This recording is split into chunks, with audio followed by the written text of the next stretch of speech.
Muy buenos días a todos. El día de hoy estamos en una de las sesiones, la sesión de cierre del Seminario Permanente Coyuntura y Estructura Económica que organiza la Facultad de Economía. El día de hoy van a presentar Samuel Ortiz, Santiago Capraro y Roberto Valencia dentro de una mesa que es sobre una conferencia de retos para el nuevo gobierno de 2024, que justamente viene muy ad hoc en este cierre del año y con la perspectiva para lo que nos espera, ¿no? En ese sentido, pues bueno, me permito presentar a nuestro primer ponente, que es Roberto Valencia. Roberto Valencia Arriaga es doctor en Economía por la UNAM, es profesor asociado de tiempo completo en la Facultad de Economía de esta universidad y miembro desde 2018 del Sistema Nacional de Investigadores Nivel 1. Es coeditor de la revista Ciencia Económica de la Facultad de Economía de la UNAM. Ha participado en diversos foros, tanto nacionales como internacionales. Además, es autor de 2 libros o coordinador de algunos más y cuenta con más de 20 publicaciones, tanto en capítulos de libro como artículos de investigación en revistas arbitradas. Sus áreas de especialidad son metas de inflación, apertura comercial y crecimiento económico. Por favor, doctor Roberto. Muchísimas gracias, doctora Ana Laura, por la presentación y por la introducción de esta última mesa del CEFE. Es un gusto estar aquí con ustedes en esta última sesión del semestre y del año. Y bueno, aquí ya les estoy compartiendo mi presentación para que demos inicio con la plática del día de hoy. Bueno, pues nuestra última mesa lleva por título Retos de cara a fin del sexenio, de cara al nuevo inicio de sexenio.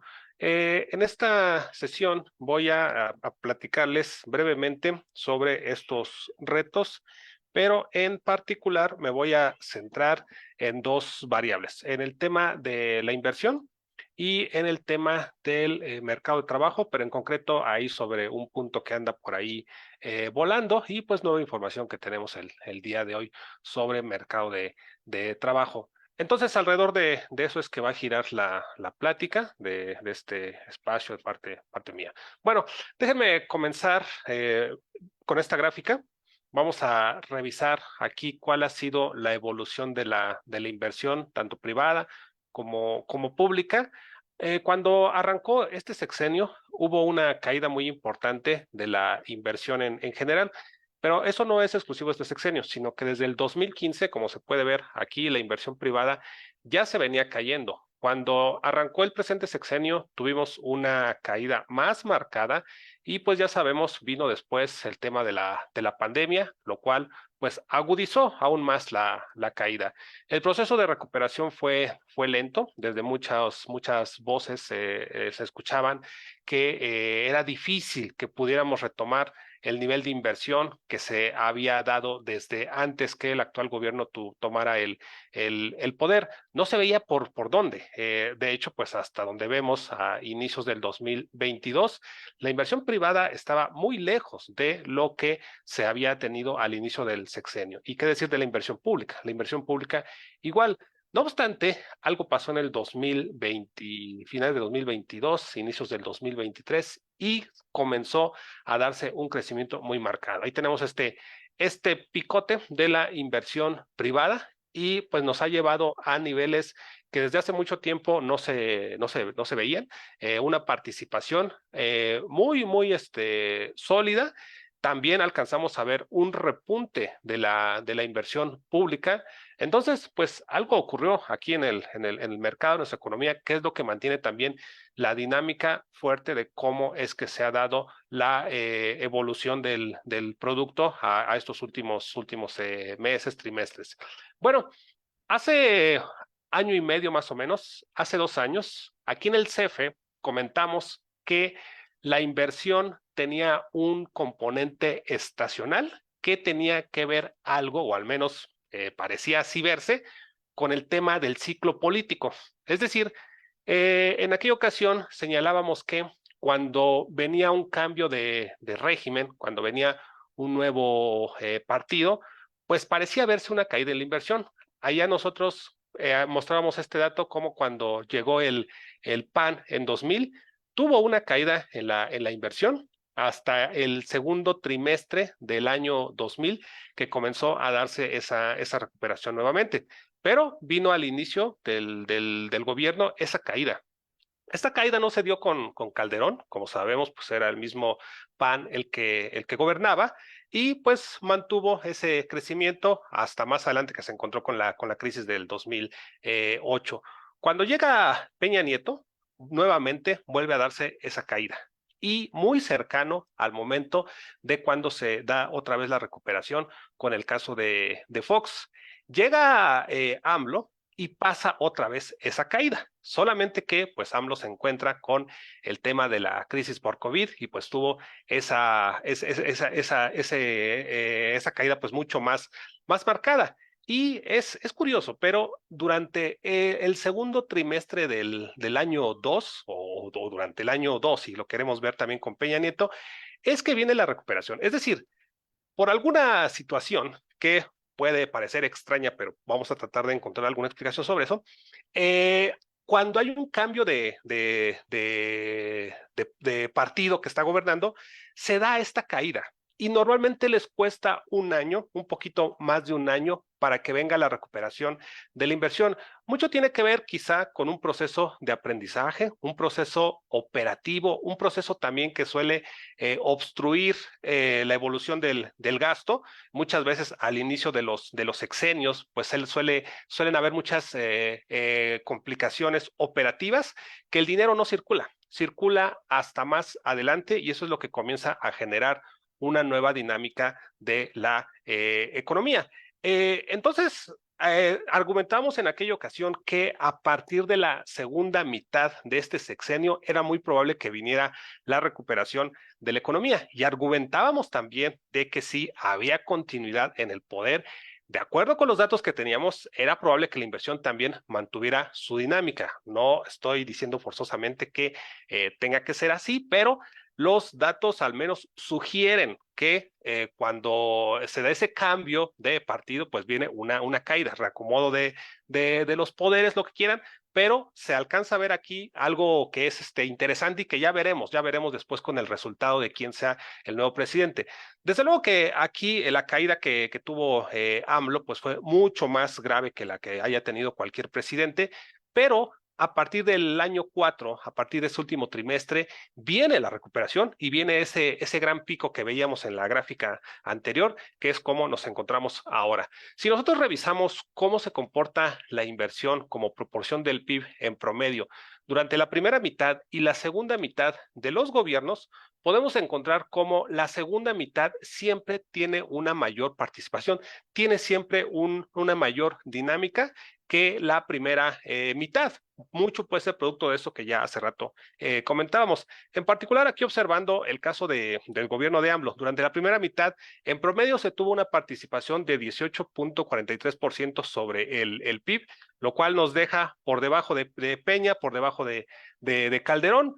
Pero ya en esta segunda mitad, por lo menos hasta lo que tenemos de datos, representa 20.11%, todavía por debajo de la evolución con Peña, pero ya muy por encima de lo que tuvieron los otros tres presidentes que están aquí en la tabla, ¿no? Entonces, la segunda mitad siempre parece ser más dinámica que la primera mitad. Ahora, ¿qué es lo que ha ocasionado pues ese pico, ese gran salto, eso que no se alcanzaba a ver o no se veía por dónde podíamos nosotros recuperar la dinámica de la inversión? Bueno, pues sin duda alguna que tienen que ver estos dos componentes. Por un lado, este famoso efecto del nearshoring, toda esta relocalización, esta llegada de nuevos capitales, pero por otro lado también está la inversión pública. Son estos dos componentes que están ayudando, que están nutriendo a que la inversión en México tenga todavía que tenga esa participación y que esté jalando al resto de la economía. Si nosotros vemos cómo evolucionó el crecimiento en las diferentes entidades federativas, Durante el primer trimestre de 2023, vamos a encontrar que son estados como Tabasco, Oaxaca, Quintana Roo, los que más crecieron. Y no es para nadie un secreto que allá es donde está concentrada la inversión pública, ¿no? En Tabasco, pues tenemos el caso de Dos Bocas, por ahí va a atravesar también una parte del Tren Maya. Oaxaca, pues tenemos el tren transísmico. En Quintana Roo, pues tenemos parte del Tren Maya. De hecho, hoy se está inaugurando el aeropuerto en Tulum. Entonces, está concentrándose allá la inversión pública. Comenzamos a ver aquí entonces la importancia de la inversión pública para poder detonar esta variable tan importante, ¿no?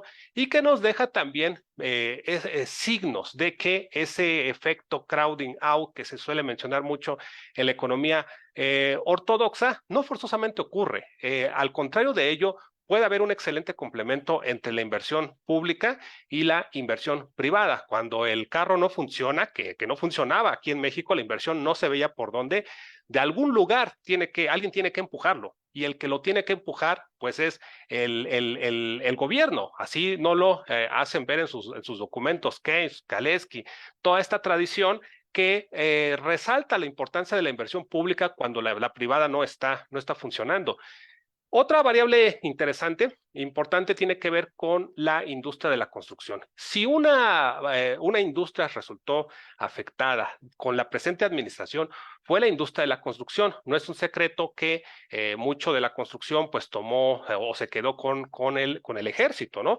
Eso pues le terminó pegando mucho a la empresa privada, y si nosotros vamos a ver la evolución de esta industria de los últimos trimestres, también podemos encontrar que la recuperación ha sido muy grande, ha sido muy marcada. Hemos ya alcanzado los niveles que teníamos de cuando AMLO tomó el poder y estamos incluso por encima de ese dato. Y si nosotros vemos cuál es la participación del valor de la producción por entidad federativa, también vamos a encontrar una lógica con lo que veíamos antes, es decir, entidades como Campeche, entidades como Quintana Roo, son dos de las que tienen la mayor participación, es decir, el 11% de todo el valor de la producción del país se concentró en Quintana Roo. El 6.9 se concentró en Campeche. Otra vez, dos entidades que están siendo beneficiarias de esta mayor inversión pública. Pero también vemos aquí Nuevo León, el 8.8% de todo el valor de la producción se gastó allá en esa entidad. Vemos aquí a Chihuahua, y entonces podemos ver nuevamente estos elementos de cómo estas dos variables, tanto el efecto nearshoring como el efecto de inversión pública, son los que están dinamizando, los que están impulsando, los que son los causantes de que nuevamente se ha dado esta recuperación que no se veía cómo es que se pudiera generar en el presente gobierno. Si nosotros vemos ahora esta participación del valor de la producción, pero por obra, tenemos argumentos adicionales. Por ejemplo, el 20.7% del total del valor de la producción se destinó a la construcción de edificios industriales, comerciales y de servicios. Nuevamente detrás, pues podemos encontrar mucho de este efecto llamado nearshoring. Tenemos 15% que representa las obras ferroviarias. Ahí está otra vez la inversión pública. Refinerías y plantas petroleras 9.4, carreteras y puentes igual 9.4. Tenemos por ahí también esta parte de la vivienda, que seguramente también el fenómeno de la vivienda pues está teniendo su impacto, lo cual, dicho sea de paso, es curioso porque estamos en un escenario donde las tasas de interés han alcanzado niveles altísimos, pero bueno, altísimos comparados con cómo se ha llevado la política monetaria en el presente siglo. Pero a pesar de ello, los agentes económicos siguen todavía pensando en adquirir vivienda. Entonces, no forzosamente un aumento en la tasa de interés tiene que desalentar el gasto. Más bien pareciera que este ánimo de adquirir compromisos de largo plazo, pues más bien puede estar beneficiado por esta expectativa favorable que se está dando, por un lado, por esa mayor dinámica en la inversión, pero por otro lado también que tiene que ver algo con el mercado de trabajo, que ya tocaremos en un momento. Entonces, pues nos parece que aquí tenemos estos datos, estas variables que nos muestran la razón del por qué se está comportando así la inversión, y que desde luego pues invitan a el reto para 2024 de cómo le vamos a hacer para sostener eso, ¿no? Porque tenemos un factor exógeno, que es todo el tema del nearshoring, un tema endógeno, que es la inversión pública, pero que ya se ha señalado a el gobierno sobre este gasto excesivo y que para efectos del presupuesto de egresos del siguiente año se presenta un déficit más grande que lo que se había presentado en otros años, pero que han habido ya muchas voces que se han levantado y han dicho que estamos poniendo en jaque a las finanzas públicas del país y que estamos comprometiendo el crecimiento para el futuro y todas estas cosas que dicen los ortodoxos y los periodistas que pues se ponen a decir cosas de economía, pero que pues solamente conocen una parte de la economía, ¿no? Entonces, eso es lo que tenemos aquí con esta parte de la inversión. Ahora me gustaría meterme al tema del mercado de trabajo. Aquí en el mercado de trabajo, como sabrán, se han dado muchísimos cambios durante durante el presente sexenio y muchos de estos cambios son producto de esos acuerdos a los que se llegó durante la renegociación del TEMEC. Por poner evidencia de ello, aquí tenemos el artículo 23.3 de este TEMEC, obviamente en este capítulo 23, donde se dice cada parte, cada país, adoptará y mantendrá leyes y regulaciones y prácticas que deriven de estas, que regulen condiciones. Yo no lo redacté, lo tengo textual de lo que dice ahí el artículo. Condiciones aceptables de trabajo respecto a salarios mínimos, horas de trabajo y seguridad y salud en el trabajo. Es decir, son aquí puntos claves que se han ido modificando a lo largo del presente sexenio en nuestro mercado de trabajo. Por un lado, el salario mínimo. Empezamos la presente administración con un salario mínimo de más o menos 88.30 pesos por día. Hoy se hizo el anuncio del nuevo salario mínimo para 2024, el cual va a quedar en 249.97 pesos. Es decir, tenemos un incremento de poquito más de 180% en lo que llevamos del presente sexenio, cuando durante muchísimos años atrás el salario mínimo se había quedado estancado. Todo esto sin que forzosamente haya ocurrido inflación, como se defendió mucho desde la corriente ortodoxa por muchísimos años atrás. Y esto pues también hay ya trabajos que han mostrado evidencia de que existe un efecto faro, es decir, este incremento en el salario mínimo ha presionado para que los salarios medios también se incrementen. En la semana comparecía la titular del IMCO, el Instituto Mexicano de la Competitividad, ante el Congreso y decía, no tiene chiste que se haga un incremento del salario mínimo, que se haga un incremento de los días de vacaciones, si solamente la mitad de la fuerza de trabajo está en la economía formal y lo otro es economía informal. Bueno, habría que preguntarle a esos que están en la economía formal si tiene chiste o no, si les hace diferencia ganar 88 pesos a ganar 249 pesos. Habría que preguntarles, o porque no se termina favoreciendo todos, entonces no habría que favorecer a esa mitad. Y seguramente aquellos que están en la informalidad también se ven beneficiados. ¿Por qué? Pues porque aquellos que están en la formalidad, que han tenido un mayor salario, pues muchas veces terminan comprándole a los que están en la informalidad. Entonces, claro que hay un efecto multiplicador de todo esto. ¿Sería lo ideal que se redujera la informalidad? Sin duda alguna, que ese tendría que ser un objetivo, tendría que ser una meta y tendríamos que buscar el camino, la manera de cómo incorporamos a ellos a la formalidad.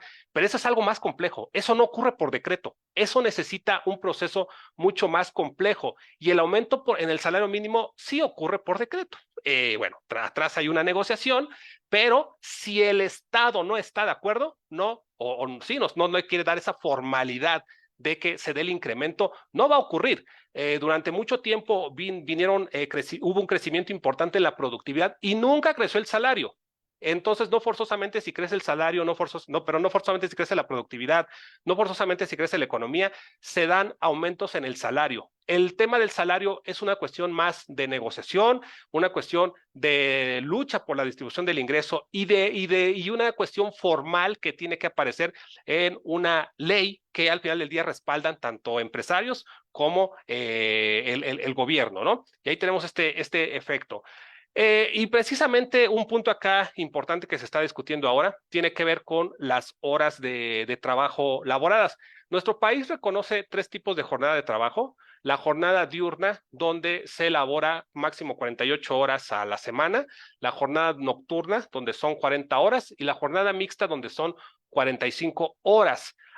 Otro punto aquí relevante entonces que nos habla el TEMEC son las horas de trabajo. Y esto que se le pidió a México también fue reducir la jornada de trabajo. Y eso es algo de lo que se ha estado discutiendo durante el presente año y que ya es una discusión que parece no se va a resolver. De hecho, el PAN ha defendido mucho de que no es momento, siguiendo la voz de los empresarios, de que ya durante este año pues hubo un incremento importante en el salario mínimo, hubo un incremento en las vacaciones, hubo un incremento en el costo de la seguridad social. Entonces no habían condiciones para reducir la jornada de trabajo porque eso también iba a elevar los costos. Por lo tanto, ellos proponían que se mandara al siguiente año o que fuera proporcional esta reducción en la jornada de trabajo. Y bueno, es que si nosotros revisamos los datos, nosotros podemos encontrar que aquí tenemos las horas trabajadas a la semana en 2 periodos, en 1995 y en el año 2022. Esta línea, este puntito azul claro, nos muestra cuántas horas se trabajaba en la semana durante 1995 y la línea, el puntito azul oscuro nos muestra cuántas horas se trabajaba en 2022. Fíjense, el tamaño de esta línea nos muestra qué tanto se ha hecho una reducción. Es decir, en el caso de Eslovaquia, en aquel año 95 se trabajaban más o menos 43 horas. Y en el 2022 se trabajaban aproximadamente 39 horas. Bueno, si buscamos aquí a México, México se encuentra hasta por acá y tiene 2 particularidades. Por un lado, es el país con la mayor cantidad de horas trabajadas y es de los países con la menor reducción entre 1995 y 2022. Es cierto que por acá hay otros países que han tenido una reducción todavía más imperceptible, como Estados Unidos, Luxemburgo, pero pues también ellos tienen una cantidad de horas trabajadas a la semana mucho más pequeña. Entonces, de estos países que están acá integrantes de la OCDE, México es los que más labora, ¿no? Dicho sea de paso, un agradecimiento por allá a Jessica Aralia, que nos estuvieron apoyando con toda esta búsqueda de estadística y gráficas. Bueno, tenemos por acá las horas trabajadas a la semana de países miembros de la OCDE y México nuevamente aparece entre esos países que más trabajan a la semana.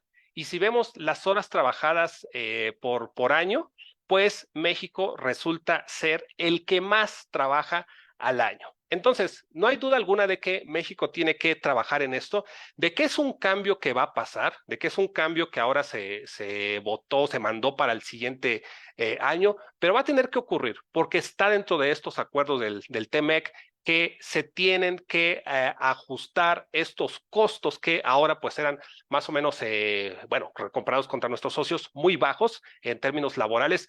Tiene que haber una adecuación de estos costos en nuestro mercado de trabajo. El gobierno actual pues podemos señalar que ha tenido el mérito de adoptar esa bandera y que todos estos cambios pues han terminado beneficiando a la clase trabajadora mexicana, ¿no? Entonces, enfrentamos para el próximo año y sobre todo también para el nuevo presidenta, retos importantes. Por un lado, sostener la dinámica de la inversión privada.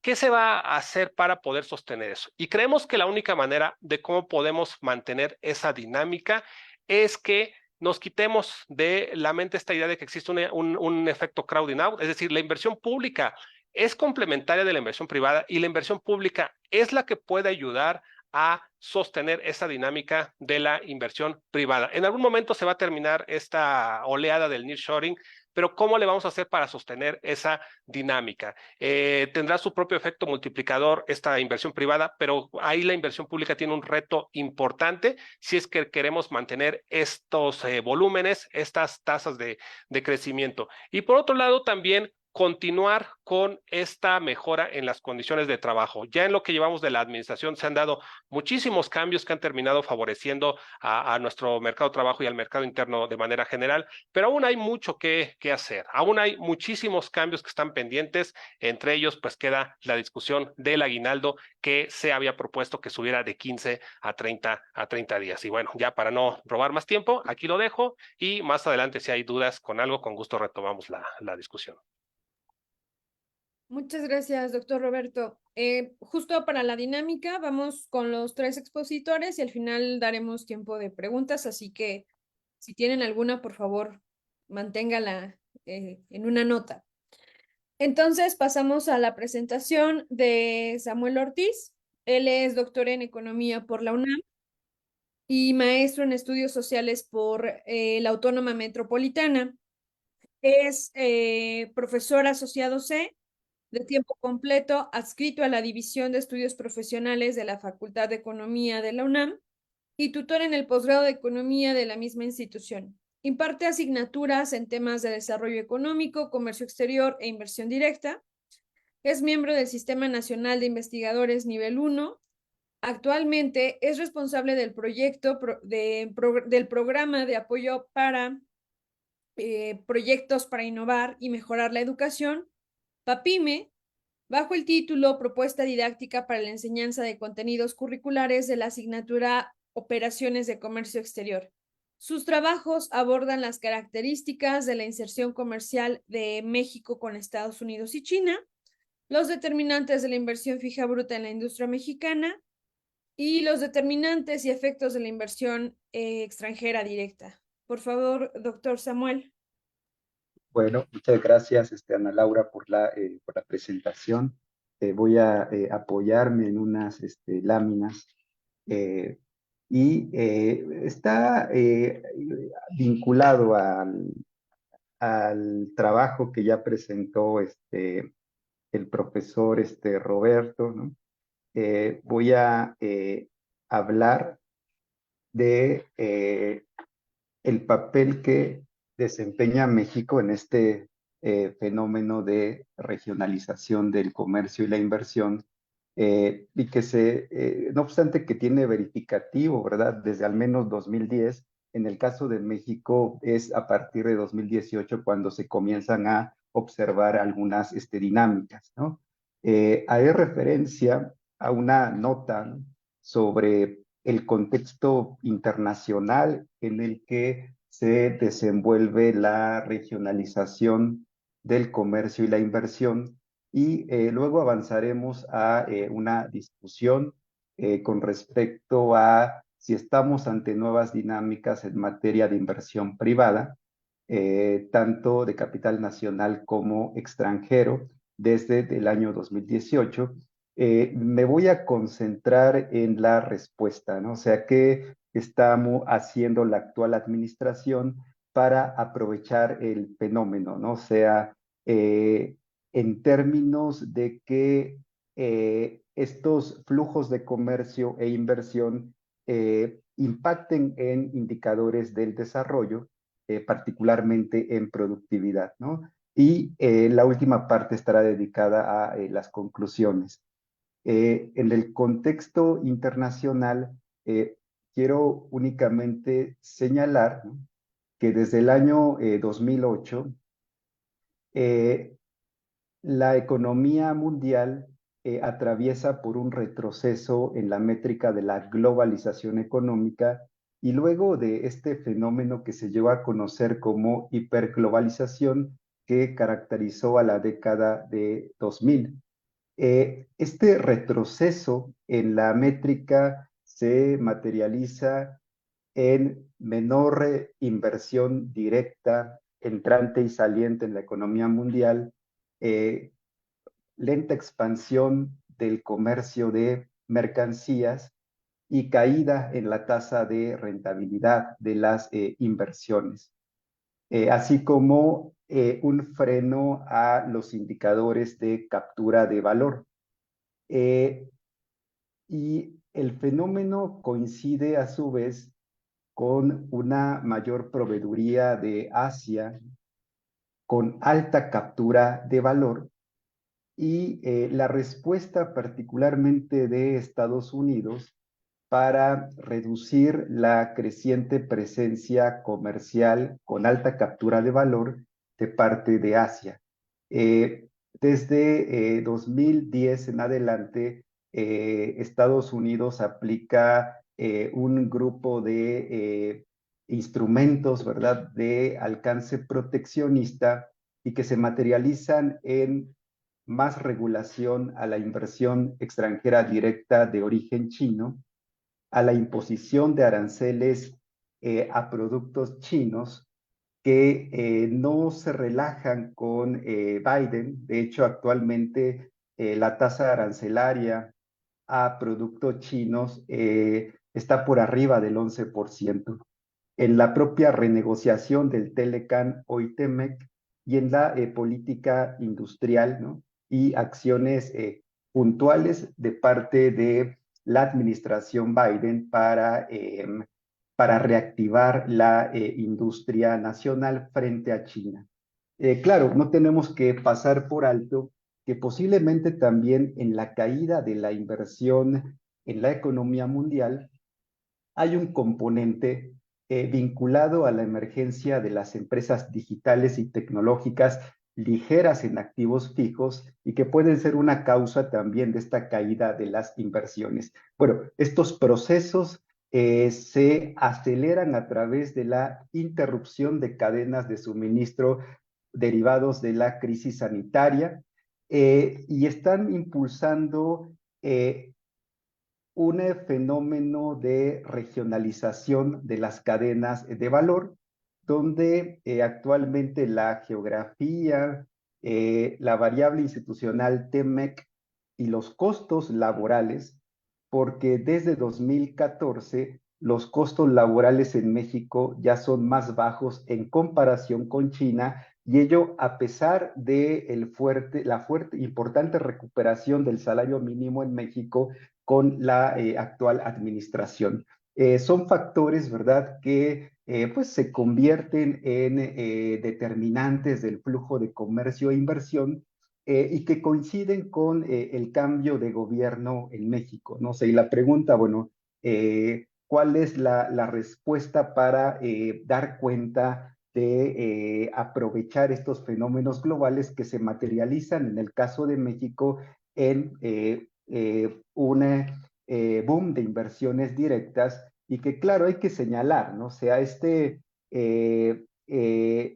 fenómeno tendrá verificativo los próximos años.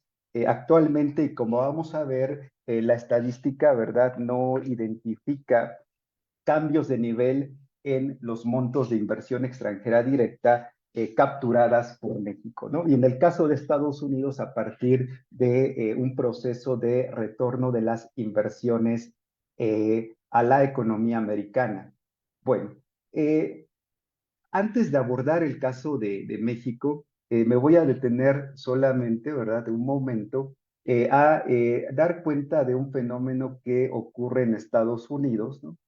En la década de 2000, el acervo de inversión directa entrante como parte del PIB en Estados Unidos se sitúa en casi 26%. De 2010 en adelante, este cociente crece a 42% y México sigue una trayectoria similar, ¿no? Lo mismo que Alemania, mientras que en los países asiáticos, Corea del Sur, Japón y China, bueno, se presenta un estancamiento del indicador, ¿no? Todo lo cual en parte muestra evidencia, ¿verdad?, de la reacción de las empresas para retornar inversiones a la economía americana. Pero ¿qué pasa en México? En algunas encuestas, las más puntuales que realiza este Banco de México, a partir de entrevistas a directivos empresariales con más de 100 empleados, bueno, llama la atención cómo el fenómeno de la relocalización de las inversiones tendrá lugar después de 2026, ¿no? ahí es en donde se esperan los mayores impactos. Posiblemente por ello, ¿no? Y claro, la información que voy a presentar es información anual, ¿no? Lo que podemos observar es que no hay todavía, ¿verdad? Hasta el año 2002, un cambio de nivel en los flujos de inversión directa que captura México. De hecho, comparando el periodo 2008-2022, bueno, México se mueve a la par que la economía mundial en términos de el estancamiento de la inversión extranjera directa. eh, de 2008 a la actualidad, el coeficiente de inversión global se reduce en 3.4 puntos porcentuales y el principal responsable de esta caída está en la inversión pública nacional que retrocede en 3.2 puntos porcentuales, mientras que la inversión privada nacional crece apenas en 0.1 puntos porcentuales, ¿no? O sea, y claro, y más allá de la recuperación de la inversión privada que se verifica del año 2020, ¿verdad? En adelante. Esta lámina también es importante porque nos señala cómo pues, México en la década de los 90 pues, ya atravesó por un proceso de nearshoring en el contexto de los procesos de privatización y desregulación de la década que operaron como factores que explican las masivas inversiones directas que llegaron a América Latina bajo la forma de fusiones y adquisiciones transfronterizas. Bueno, en esa década, la inversión extranjera directa se le crece a una tasa media del 18%, pero la expansión del producto fue apenas de 3.5%.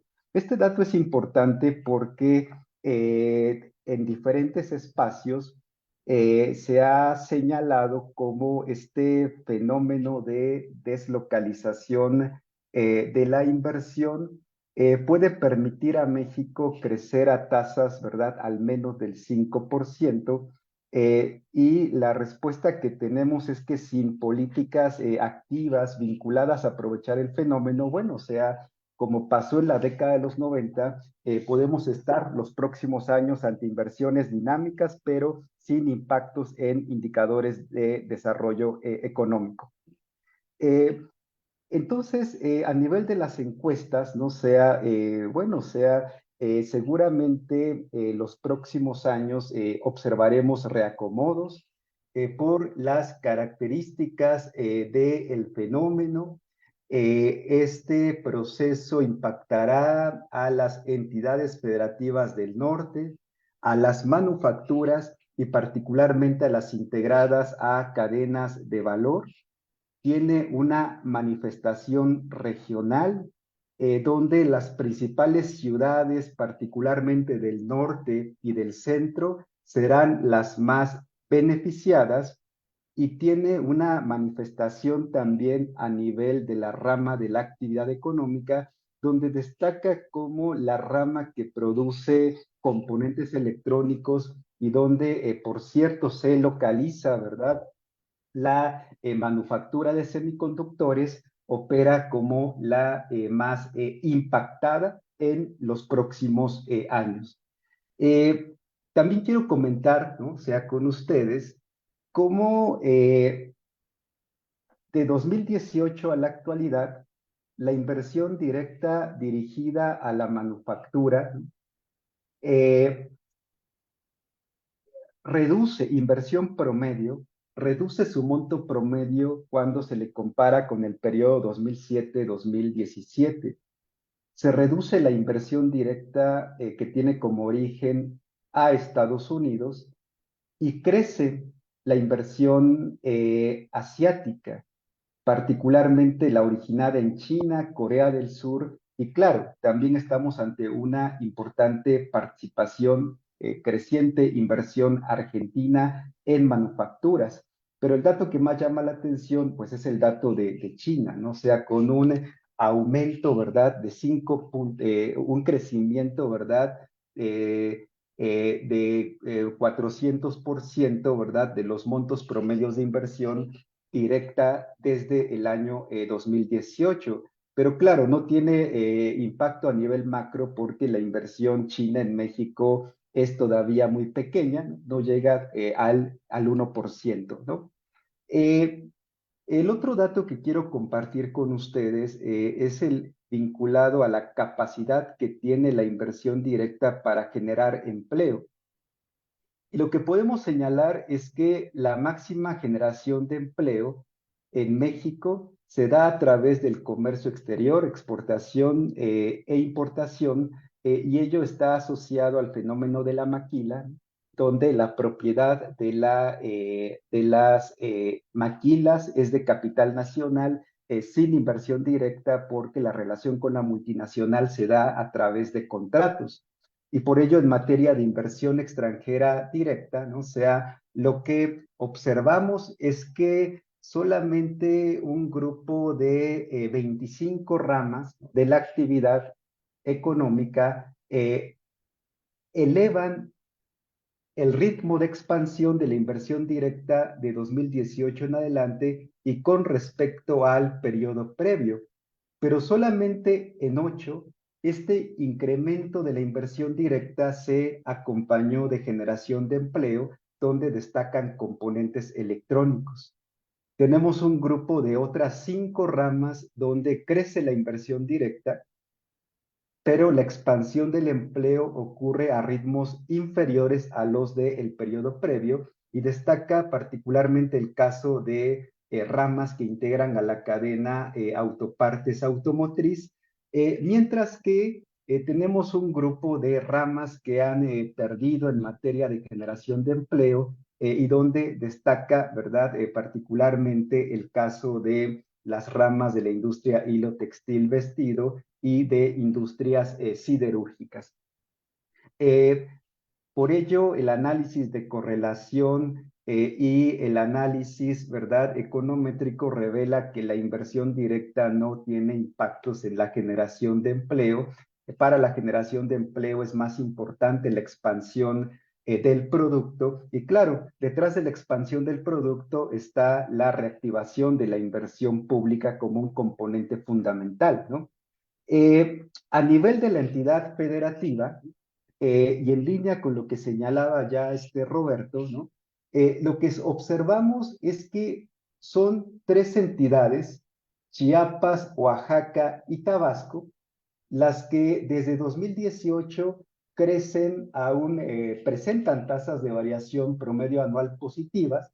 En el resto la tasa de variación es negativa y la expansión del producto, como ya adelantaba Roberto, en estas 3 entidades federativas, está asociada a la reactivación de la industria de la construcción, altamente vinculada a la recuperación de la inversión fija bruta de los gobiernos locales. Aquí no incluimos por temas de disponibilidad de información la inversión federal, ¿no?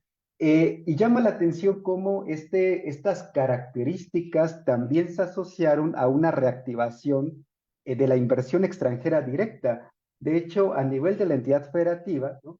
Estas 3 entidades son las únicas que presentan variaciones positivas en inversión extranjera directa, pero cuidado, o sea, la inversión directa que está llegando a Chiapas, Oaxaca y Tabasco no está asociada con el fenómeno del nearshoring, ¿no? O sea, más bien está asociada a industrias tradicionales de alimentos y bebidas, en el caso de Chiapas y Oaxaca, mientras que en el caso de Tabasco es la inversión directa dirigida a construcción de obras de ingeniería civil las que son responsables de esta reactivación.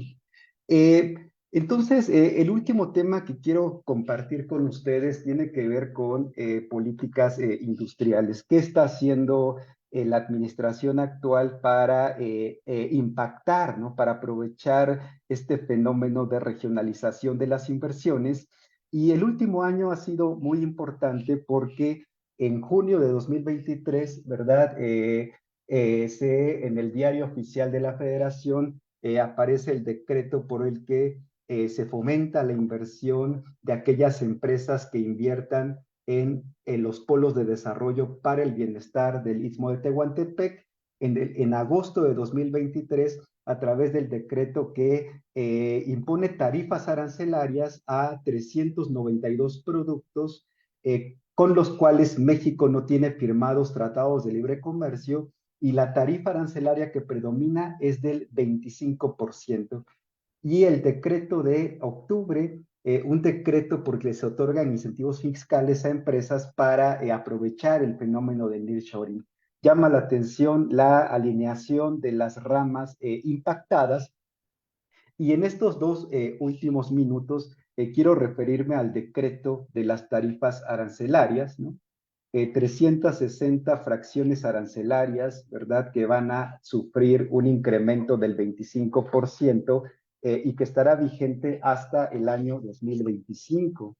Este decreto, compañeras, compañeros, impacta particularmente a China, Corea del Sur y a India. 11 capítulos manufactureros van a concentrar más del 90% del impacto arancelario, no obstante que predominan industrias tradicionales, productoras típicas de insumos intermedios, como plástico, caucho, ¿no? Cerámica, vidrio. Llama la atención que el mayor impacto arancelario afectará a la industria de las siderúrgicas, ¿sí? Para China, las principales afectaciones se van a situar en siderúrgica y caucho.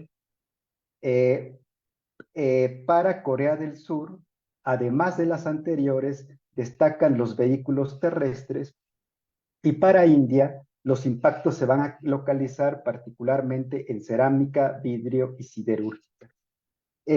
Dado que el incremento arancelario será pagado particularmente por China y Corea en productos siderúrgicos, lo que nos llama la atención es que nuevamente esta política de la Secretaría de Economía está alineada a las necesidades del TEMEC, ¿no? O sea, las reglas de origen de la industria automotriz con requisitos mínimos de contenido de acero y aluminio que deben de ser adquiridos en la región y que se alinea completamente a las necesidades del TEMEC para frenar la entrada de productos chinos, coreanos y para fortalecer a la industria de Estados Unidos y de Argentina, porque la siderúrgica en México tiene alta presencia de capital argentino.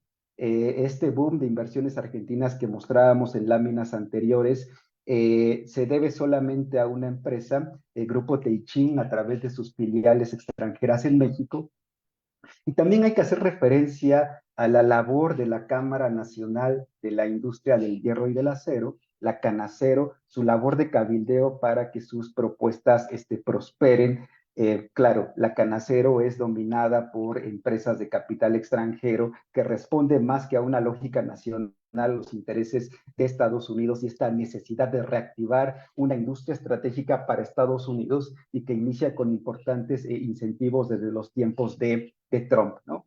Entonces, bueno, o sea, es una buena noticia sin duda, pero lo que me llama la atención es este carácter de la política altamente concentrado en favorecer a un oligopolio transnacional por lo tanto, ¿verdad? Me parece que estas políticas todavía son insuficientes cuando comparamos, y con esto concluyo, con un entorno macroeconómico que no favorece a la inversión de potenciales proveedores privados. Me refiero a la inversión pública, me refiero al racionamiento del crédito productivo, y por lo tanto, estos nuevos planteamientos, ¿no?, son insuficientes, las condiciones macroeconómicas inhiben la inversión. Junto a ello, el decreto arancelario se concentra en la siderúrgica dominada por empresas multinacionales.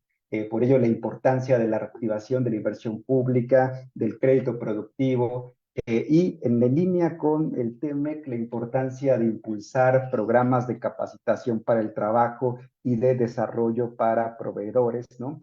desde una perspectiva que efectivamente esté interesada en fortalecer a la industria de capital nacional, ¿no? Y bueno, con esto cierro. Muchas gracias. Muchas gracias, doctor Samuel. Bueno, si quieren empezar a dejar algunas preguntas en el chat para los ponentes y las revisamos al final. Y mientras tanto, presentamos al doctor Santiago Capraro. Él es profesor de carrera asociado C de tiempo completo de la Facultad de Economía de la Universidad Nacional Autónoma de México. Es tutor de maestría del posgrado en Economía de la Facultad de la UNAM, es economista por la Pontificia Universidad Católica Argentina, tiene el grado de maestro y de doctor en economía por la Universidad Nacional Autónoma de México y es miembro del Sistema Nacional de Investigadores con el nivel 1. Sus líneas de investigación se concentran en temas sobre política monetaria, macroeconomía, distribución del ingreso y crecimiento económico. Por favor, doctor Santiago.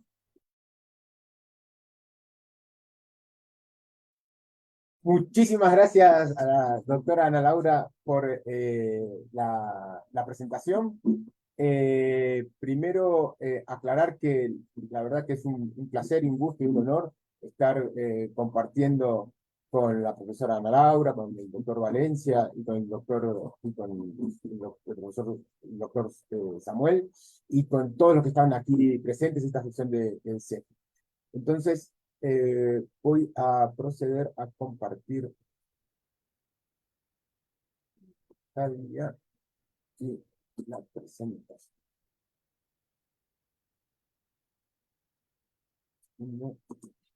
Ahí. Excelente. Entonces,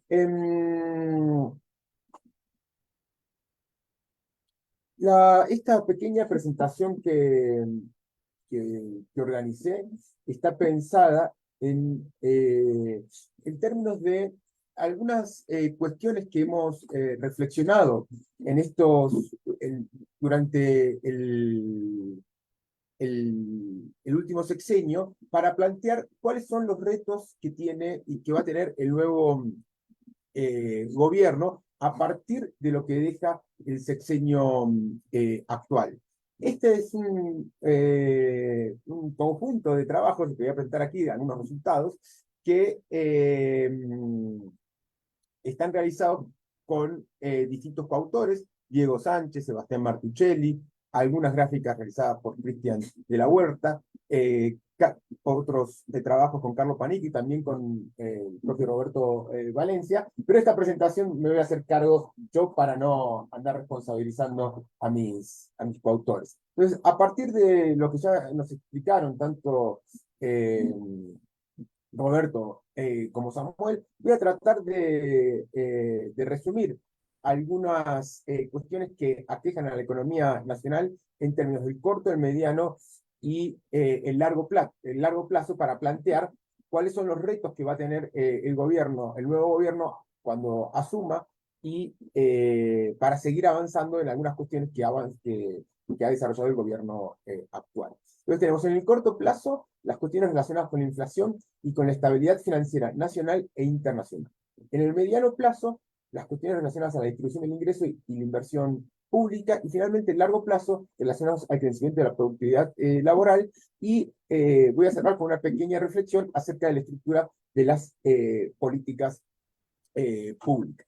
Entonces, en términos de la estabilidad financiera nacional e internacional, es muy importante conocer el país en el cual vivimos, porque a veces este tipo de cuestiones no se tienen en cuenta, no se tienen presente a la hora de tomar decisiones. ¿En qué sentido? En el sentido de que México, el mercado cambiario o el mercado de capitales nacionales, es uno de los principales mercados cambiarios a nivel internacional de las economías en desarrollo. Aquí podemos ver que en los últimos 20 años el mercado cambiario nacional se ha desarrollado de una manera importante. Sin embargo, el principal desarrollo que ha tenido el mercado cambiario es la externalización del mercado cambiario nacional. Y eso hace que la estabilidad financiera nacional dependa de la estabilidad financiera internacional. Entonces, hay un desafío aquí porque, al tener un sector financiero nacional muy internacionalizado, eso le pone un límite a las políticas públicas que se pueden desarrollar. Y para que tengamos una dimensión del tamaño del mercado financiero internacional del peso, esta lámina nos indica que en un solo día del mes de abril del 2022 se realizaron transacciones en el mercado internacional del peso equivalentes al 8% del PIB nacional. ¿Sí? Quiere decir que las transacciones en este mercado son hiperdinámicas. Y eso lo que hace es que México tenga el mercado cambiario más internacionalizado de la región. Es decir, el tamaño del mercado cambiario o de instrumentos en pesos es 6 veces el tamaño del mercado financiero nacional. Eso hace que las variaciones de las variables financieras dependan más de lo que pasa en el extranjero que lo que pasa a nivel nacional. Y aquí está el problema. ¿Cuál es el problema? Que el mercado internacional, es decir, en otros años, internacionalizar tu mercado tal vez era bueno porque los mercados nacionales eran muy inestables. Ahora, el problema de tener un mercado cambiario internacionalizado es que el mercado internacional hoy es muy inestable. Entonces, nos estamos acoplando a un mercado internacional que en vez de generarnos estabilidad, nos genera inestabilidad. Y esta es la cuestión interesante, porque la estabilidad que tenemos, la estabilidad o la inestabilidad ya no depende tanto de lo que nosotros hagamos, sino de lo que sucede a nivel internacional. Y esta lámina es muy interesante porque nos muestra el proceso, la correlación condicional dinámica entre el peso mexicano y indicadores de la volatilidad internacional, en particular del VIX, que mide la volatilidad de los precios de las opciones en el mercado de Chicago. Esta gráfica lo que nos dice es que a partir del 2008 hay una fortísima correlación entre los mercados internacionales y el peso nacional. Y aquí está la cuestión clave, porque la estabilidad y la inestabilidad del peso no responde a las cuestiones nacionales, sino que corresponde cada vez más a las cuestiones internacionales. ¿Y por qué destaco esto? Bueno, por lo que le está sucediendo al peso nacional. Porque el peso nacional está teniendo un proceso de apreciación. Y ese proceso de apreciación a veces parece un misterio. Sin embargo, este trabajo y este resultado nos explican ese misterio. Porque la estabilidad del peso responde a que hay un proceso de estabilidad a nivel internacional, como podemos ver al final de esta gráfica. Por lo tanto, un desafío que hay es que si se rompe esa estabilidad a nivel internacional, ¿cómo vamos a hacer para estabilizar nuestra moneda, manteniendo la apertura que tenemos en la actualidad? Y claramente aquí se puede apreciar un poco la correlación.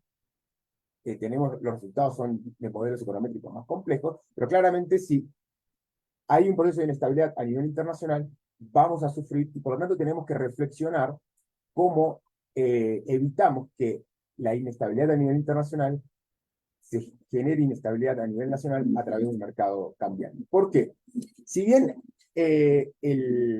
la relación entre las depreciaciones y la inflación tienen una relación cada vez más compleja a nivel nacional, por lo tanto, esto quiere decir que ya no hay una relación vis a vis entre el peso, entre la depreciación y la inflación, si hay mucha inestabilidad, esta relación puede volver. Y aquí hay una cuestión interesante para pensar, porque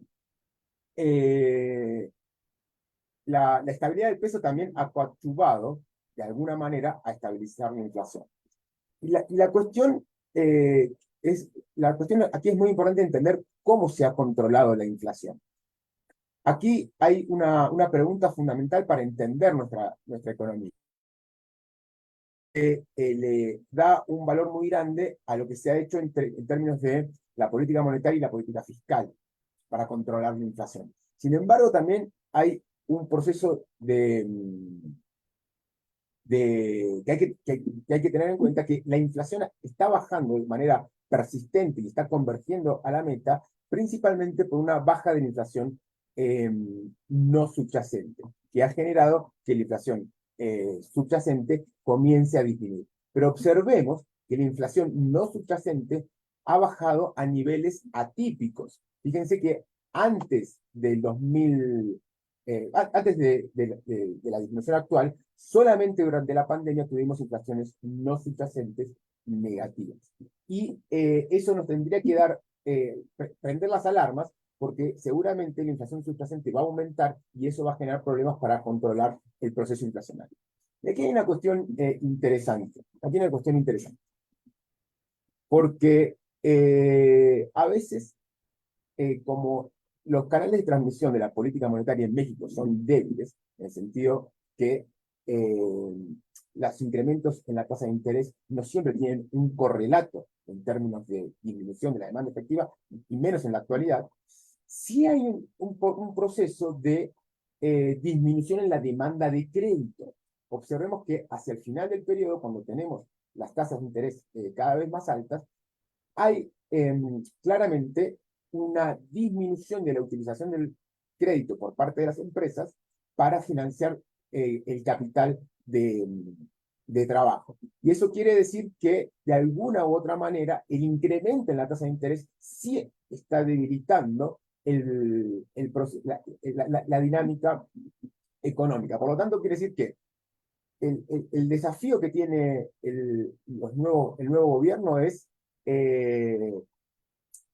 procurar que el sector internacional no nos contagie su inestabilidad. Y después hay una cuestión interesante en términos del aumento de la tasa de interés.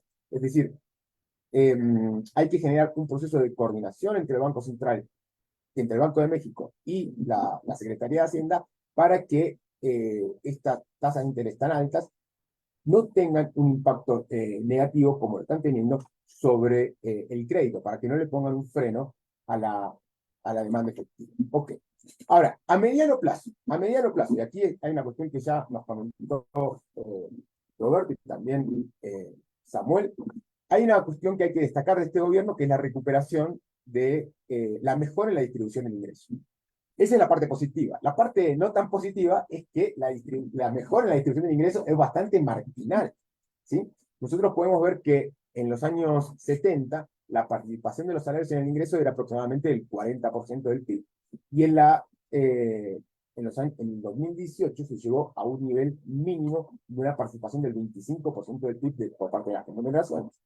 Claramente, el aumento en el salario mínimo, como bien estaba comentando el doctor Valencia, incrementó el resto de los salarios, y en particular la participación de los salarios en el ingreso. Sin embargo, este incremento es relativamente marginal, es decir, hay un espacio muy grande todavía para recuperar los niveles o la sociedad que teníamos en los años en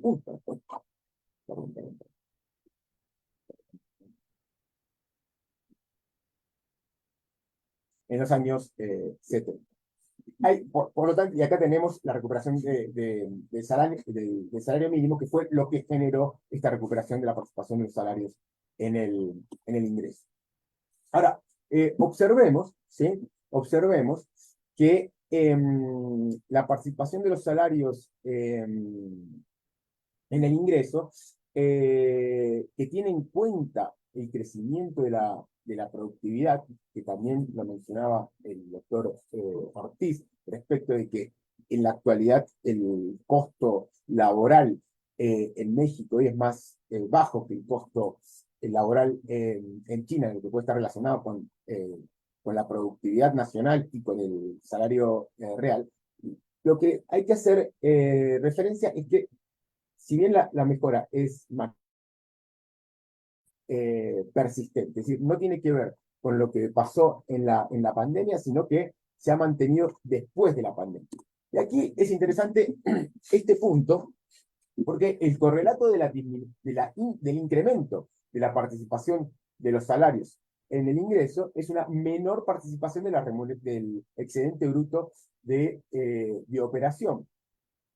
Y esta disminución del excedente bruto de operación en el PIB nos podría indicar que o debería verificar una disminución en la inversión, porque están bajando las ganancias. Y aquí, esto es importante, esto es un pie de página en mi presentación, pero es una cuestión importante para nuestra institución. Es muy importante la teoría heterodoxa, tanto macroeconómica como microeconómica, la teoría heterodoxa en general, porque nos da herramientas para entender este tipo de comportamientos que para la teoría neoclásica serían paradójicos. Es decir, hay un aumento en los costos, en los salarios, hay una disminución en la ganancia, y como ya lo comentaron tanto los profesores Roberto como Samuel, hay un incremento en la inversión. La única forma de tener una explicación de lo que está sucediendo es a través de la teoría heterodoxa de la inversión, que podríamos destacar con dos elementos. El primero es que hay un crowding in entre la inversión pública y la inversión privada, y además que la inversión privada responde más al nivel de actividad económica que solamente a la tasa de ganancias, ¿sí? Es decir, para entender lo que está sucediendo en la economía, necesitamos de las herramientas teóricas que ofrecemos aquí en nuestra universidad, en particular en nuestra facultad, ¿sí? Y esto también es importante porque nos destaca que los aumentos del salario mínimo tampoco tuvieron un efecto en la inflación, como la teoría ortodoxa plantea, sino que la relación entre el aumento en los salarios y el aumento en los precios es mucho más compleja, y también se puede entender en términos de una teoría heterodoxa de la inflación. Y el resultado, como ya lo habíamos anticipado un poco antes, es que a pesar del aumento en la participación de los salarios en el ingreso y la disminución en la participación de las ganancias, ha habido un incremento al final del periodo de la participación de la inversión. Claramente, acá tenemos un desafío y un reto y un llamado de atención, porque tenemos estos dos indicadores. El primero es que está aumentando la inversión privada. Excelente, buenísimo. La segunda, no tan buena noticia, y que es un reto para la siguiente administración, es que la inversión pública está muy baja, ¿sí? Está en niveles históricamente bajos. Si calculamos con el PIB en 2018, en la actualidad se encuentra entre 2,3% del PIB. Claramente, este nivel de inversión pública tiene que aumentarse, porque, como vamos a ver más adelante, hay una relación positiva entre la inversión pública y la inversión privada, ¿sí? Igualmente, en términos internacionales, también esta inversión que se está realizando en México es baja. Si queremos crecer al 5%, como lo comentaba el profesor Samuel, necesitamos invertir un porcentaje mayor de nuestro PIB. Y aquí se confirma que la inversión pública está baja, por lo tanto, hay una oportunidad aquí para incrementar la inversión y crecer aún más. Ahora bien, acá esto se pone interesante porque si bien AMLO tuvo un gobierno austero que procuró controlar de manera férrea el gasto público, hay una cuestión que la posibilidad de crecer a través del incremento en la deuda está, pero hay que tener mucho cuidado con esta cuestión. Es decir, no habría que confiarnos en que como tenemos un ratio de deuda pública a PIB relativamente pequeño en términos internacionales, observemos que de 2009 a la actualidad ha habido un incremento persistente de este indicador. Por lo tanto, cuando consideramos la posibilidad de incrementar la inversión pública con deuda pública, habría que tener un especial cuidado en mantener una sustentabilidad robusta de la deuda pública. Por eso también el reto que tiene la siguiente administración es aumentar la inversión, tal vez con deuda pública, pero tener en mente un proceso de incremento de la recaudación, para que el incremento de la deuda pública, el incremento de la inflación no sea solamente financiado con deuda pública y no ponga en riesgo la sustentabilidad de este indicador. Ahora, entonces tenemos, aumentó la inversión privada, mejoró la distribución del ingreso, sin embargo, el resultado no es del todo auspicioso. Es decir, si nosotros tenemos en cuenta que una parte importante de nuestro PIB está impulsado por la economía estadounidense, tanto por el sector externo como por la economía nacional, tanto por el sector externo y también por las consecuencias del sector externo sobre la economía nacional. Lo que podemos ver aquí es que la economía estadounidense lo está haciendo mucho mejor que nosotros. ¿Sí? ¿En qué sentido? Este cuadro está puesto que en 2019 es igual a 100 para ambos países. Y este es el PIB real de ambos países. Y lo que se observa es que México, si bien ya tenía un proceso de estancamiento antes del 2018, sufrió mucho más la pandemia que Estados Unidos. Y si bien nos recuperamos respecto ya nos recuperamos respecto a la pandemia, claramente hemos quedado muy alejados de lo que está sucediendo en Estados Unidos. La diferencia entre la evolución de Estados Unidos y la de México es de 10%. Por lo tanto, si nosotros hubiésemos seguido a Estados Unidos, nosotros tendríamos en este momento una economía que sería 10% más grande de lo que es en la actualidad. Por lo tanto, aquí hay un desafío que de alguna u otra forma hay que recuperar ese 10% que se perdió. Y finalmente, en términos de estructura de las políticas macroeconómicas y el crecimiento de la productividad, hay un proceso de estancamiento de largo plazo de la economía. Si bien hoy los números para México son auspiciosos, si consideramos los últimos 30 años o los últimos 20 años, hay un proceso de estancamiento muy grande.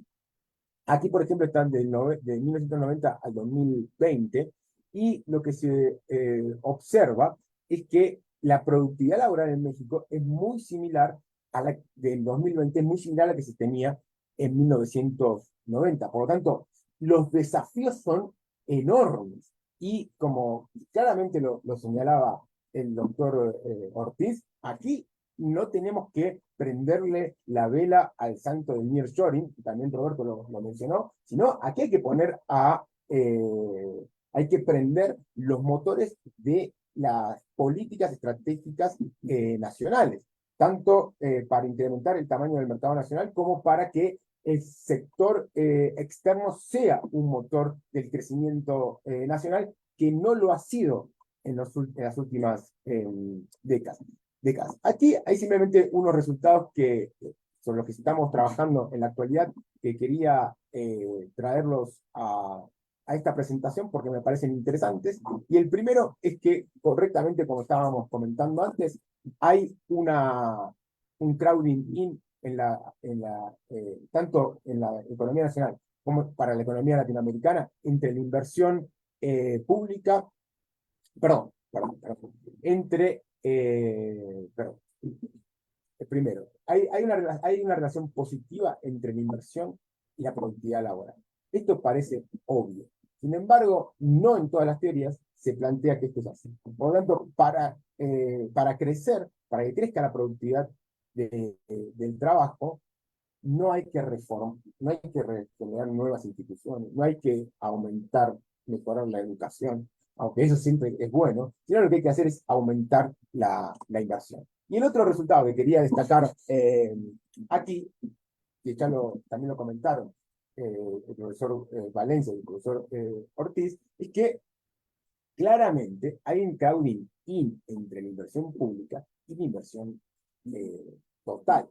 Por lo tanto, aquí hay un desafío, un reto y una pregunta que nos tenemos que hacer es cómo vamos a hacer para incrementar de manera sustantiva la inversión pública para que eso genere un proceso de crecimiento en el resto de la economía. Finalmente, aquí hay algunos resultados sobre los determinantes de la productividad laboral relacionados a la ley de Kaldor-Verdún, que aquellos que estén interesados se los podemos facilitar. Aquí la cuestión es que la productividad laboral, que finalmente es el indicador fundamental de una economía, porque eso nos permite plantearnos y mejoras en la distribución del ingreso y en los salarios medios y mínimos de la economía, sin poner en riesgo el resto de la estabilidad macroeconómica. Y aquí lo que tenemos que entender es que la única forma que existe para aumentar esta productividad laboral es a través de aumentar la inversión total, que sería incrementar la inversión pública. Y aquí también nos genera un reto porque a la teoría heterodoxa relacionada a la ley de Kaldor-Verdún nos decía que para aumentar la productividad laboral había que aumentar la importancia del sector manufacturero de la economía. Y claramente eso, si bien todavía es válido de acuerdo con las estadísticas, también genera una serie de preguntas, porque en la actualidad el sector manufacturero no tiene la importancia que tenía la manufactura en los años 70. Entonces, también tenemos que reflexionar, y eso es un desafío, sobre cuáles son los sectores que van a marcar el crecimiento económico en los años por venir. Hay que encontrar cuáles son los sectores que van a tener rendimientos crecientes a escala en el futuro. Ya para terminar, y sin hablar de las cuestiones de la organización de las políticas macroeconómicas, solamente dos reflexiones. La primera es que hay que implementar políticas públicas, ¿sí?, para aumentar nuestra competitividad internacional a través de aumentar la productividad laboral y poder bajar costos de una manera virtuosa y ser competitivos a nivel internacional por ser altamente productivos. Y después la otra cuestión que lo hemos destacado en varios trabajos con el profesor Panico, con Daniel Torres y otros coautores, es que hay que identificar cuáles son las fuentes de financiamiento que tenemos en el corto plazo para poder realizar estos proyectos de inversión pública que son necesarios. Y lo que nosotros identificamos es que hay recursos en el Banco Central, en el Banco de México, que podrían ser utilizados para aumentar 1 o 2 puntos la inversión pública en el corto plazo. A partir de ahí habría que pensar en tomar nueva deuda y en el largo plazo hay que pensar en una reforma impositiva. Muchísimas gracias por su atención y aquí quedaría mi reflexión. Muchas gracias, doctor Santiago. Bueno, pues creo que esta conferencia de las distintas exposiciones las podemos sintetizar en algunos problemas importantes para la economía nacional, algunos de índole interna, otros mucho más complejos porque dependen del contexto internacional.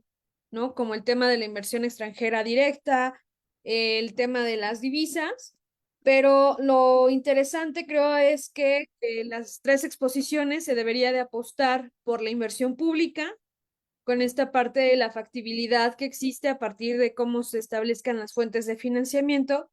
Y un caso interesante que me llamó la atención de los doctores Valencia y Samuel Ortiz es el tema de la inversión que ocurre en estados como Tabasco, Oaxaca, Chiapas y Quintana Roo, en la parte me parece interesante porque cuando nosotros analizamos el tema de la informalidad, son estados con muy altos índices de informalidad, ¿no? Entonces eso es un caso relevante.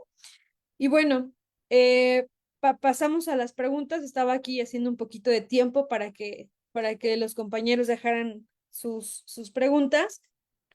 Y si les parece, vamos sintetizando por lo menos em, en grupos. Las primeras dos son para el doctor Valencia. La primera de ellas la hace, me voy a permitir sintetizarla, Luis Arturo Martínez, y pregunta sobre si consideraría que el factor de nearshoring como un proceso transitorio de la inversión generador si este sería un proceso transitorio para la inversión y generador de trabajo. También le pide como una discusión, digamos, o una pregunta alrededor de si aumentar el salario en un 108% no obligaría a la inversión extranjera a dejar de invertir por aumentos en los salarios. Y cierra como con una tercera pregunta acerca de cómo podría hacerse para cumplir un aumento de los salarios sin perder la inversión y sin alterar sustancialmente los precios de bienes y servicios. La otra pregunta, igualmente para el doctor Valencia, es de Kevin Hernández, y él pregunta si consideraría que la reducción de la jornada laboral a 40 horas llevaría algunos efectos en la inversión privada, así como si considera que que si esta es la mejor manera de implementarse en México. Y una tercera pregunta, creo que son demasiadas juntas, pero es si cree que la implementación de este tipo de reformas puede incentivar la formalización de más trabajos o cree que se aumentará el sector informal. Sí, excelente, muchas gracias, doctora Ana Laura, y gracias a quienes nos están planteando las preguntas, sin duda alguna interesantes. Y pues bueno, voy a tratar de ser lo más simple posible para no robarme tanto tiempo y que continuemos con la discusión. Sobre esto que comenta Luis Arturo Martínez, bueno, sin duda alguna que el efecto que el nearshoring pueda provocar, pues va a ser temporal. Ya nos daba ahí de alguna manera la respuesta el doctor Samuel con esta encuesta que aplica Banxico y donde esperan que tenga el mayor impacto, ¿no? Entonces, también lo dijo al final muy bien el doctor Capraro, no hay que prenderle la velita, excelente. O sea, en algún momento va a tener efecto y hay que aprovecharlo, pero más bien es cómo generamos una estrategia aquí adentro para aprovechar este impulso exógeno, ¿no? Porque es algo con lo que no contábamos. Entonces, ¿qué hacemos para aprovechar todo eso? Y el reto está principalmente en cómo sostener esa dinámica. Y creo que la llave, donde que ya me parece que los tres hemos coincidido, es que está en la inversión pública. O sea, la inversión pública no existe prácticamente, pero con un poco de esa inversión ya vemos algo que está ocurriendo en el sureste del país y que se puede hacer mucho, sobre todo que podemos aprender de lo que ya se hizo en el pasado con la firma del Telecán. Si hoy día cometemos los mismos errores que pasó con el Telecán, pues no va a ocurrir nada. Vamos a tener un efecto temporal y bueno, no va a ocurrir nada más importante. Si aprendemos de esos errores, sobre todo el que podamos comenzar a construir una industria que se pueda sumar a esos encadenamientos hacia adelante y hacia atrás de esta nueva dinámica, creo que ahí es donde podemos generar un efecto importante. Y ese papel le toca al Estado. Totalmente es el Estado el que sería el responsable de ello. Después, con el aumento del salario, bueno, o sea, se te voltearon los números, es más de 180% el crecimiento del salario mínimo. ¿No obligaría a la inversión extranjera a dejar de invertir? Sin duda alguna que no, no. Ese es un mito ortodoxo, que si aumentan los costos, disminuye la inversión. Lo que más le interesa a la inversión es la ganancia. ¿Y qué provoca la ganancia? Un mercado fuerte. Si tú tienes mucha demanda, la inversión va a venir porque hay una expectativa de ventas importante, una expectativa de ganancias importante. Si los costos fueran el tema más relevante, nadie invertiría en Estados Unidos. En Estados Unidos claramente se paga más que lo que se paga aquí en México, no obstante, hay empresas que invierten allá. ¿Por qué? Porque es un mercado fuerte, un mercado robusto. Entonces, no, en definitiva, no es eso. Es más, muchas empresas extranjeras no pagan salarios mínimos porque ellas demandan pues un tipo de empleo altamente especializado, y ese tipo de empleo pues también es mucho mejor remunerado que lo que realizaría a lo mejor alguien que gana solamente el salario mínimo, ¿no? Entonces, en definitiva, no va por ahí. Después, por acá preguntaba algo de cómo podría hacerse cumplir un aumento en los salarios sin perder la inversión. Creo que por ahí va, ¿eh? O sea, no es lo importante el salario. Y eso ya lo probamos, ¿eh? No estamos aquí inventando nada. Durante todo el periodo que estuvo vigente el Telecán, tuvimos salarios mínimos, tratamos de competir con salarios mínimos y no pasó nada. Nos estancamos, ya nos mostraba excelentes datos el doctor Capraro sobre la distribución del ingreso. ¿Y cuál fue nuestro resultado? Una tasa de crecimiento estancada del 2%. Entonces, en definitiva, el camino no es por tener salarios mínimos menores, al contrario. Y un poquito también, a la luz también de lo que decía el doctor Capraro, la teoría heterodoxa en particular sobre la visión de Kalecki nos deja explicar muy bien esto, porque él nos dice que si la participación de los empresarios en el ingreso disminuye, eso incentiva a la inversión. ¿Por qué? Porque cuando los trabajadores tienen una mayor participación, ellos son los que gastan, ellos son los que compran. A la hora de que están comprando, las empresas están vendiendo. Cuando venden, entonces generan ganancias. Al generar ganancias, pues tienen incentivos después para invertir. Entonces, cuando el ingreso se concentra en los empresarios, en el largo plazo termina estancándose la inversión, que es lo que hemos estado viendo en nuestro país. Si la participación de los empresarios disminuye, entonces hay un incentivo a la inversión. Pareciera contradictorio, pero no lo es, no lo es. A medida que tienen mayor participación los trabajadores, que son los que gastan, van a generar mayores ventas y mayores ganancias. Después, lo que nos comenta Kevin, dice, considera que la reducción de la jornada laboral de 40 horas llevaría algunos efectos en la inversión privada. Me parece que no. Es un factor que se necesita. Se han dado muchos cambios en la presente administración, y uno de ellos es el crecimiento del salario mínimo. Otro de ellos tiene que ver con el aumento en las vacaciones. Otro más tiene que ver con el aumento en las cuotas de seguridad social. Y los tres en su momento se argumentó van a generar desempleo. Y curiosamente, el outsourcing, por cierto, también. Curiosamente, el año pasado, si no mal recuerdo, o en el presente trimestre, alcanzamos el dato de empleo más alto. Lo único que ocurrió fue que ese trabajo que era informal se terminó formalizando, que eso es algo importante también que se necesita. Entonces, no creo que esto genere desempleo, como también en algunos sectores he estado comentando. Por lo tanto, tampoco estaría desalentando la inversión privada. Dice por acá, ¿cómo considera que sea la mejor manera de implementarse en México? Tal vez, y esto habría que discutirse, tal vez esto sí se puede hacer de manera parcial, como lo han sugerido algunos. Tal vez se pueda reducir de 48 a 45. En fin, aquí habría que discutirse eso, pero yo creo que aún si se hiciera la reducción de 48 a 40 horas, no terminaría generando un desempleo, ¿no? Al contrario, o sea, el trabajo es un factor que se requiere, y al contrario de esto puede generar más empleo. ¿Por qué? Porque hay 8 horas que van a quedar ahí vacantes, que van a necesitar de alguien que esté cumpliendo con esa jornada, y que entonces puede llevar a que gente que esté en la informalidad se sume a la formalidad. ¿Por qué? Pues porque del otro lado hay una necesidad, hay necesidad de producir, de vender, y para eso necesitas esa fuerza de trabajo. Lo que creo que aquí el reto más importante es en la supervisión, en que realmente se esté vigilando que se cumplan esas 40 horas y que no pase lo que muchas veces hoy ocurre, que en teoría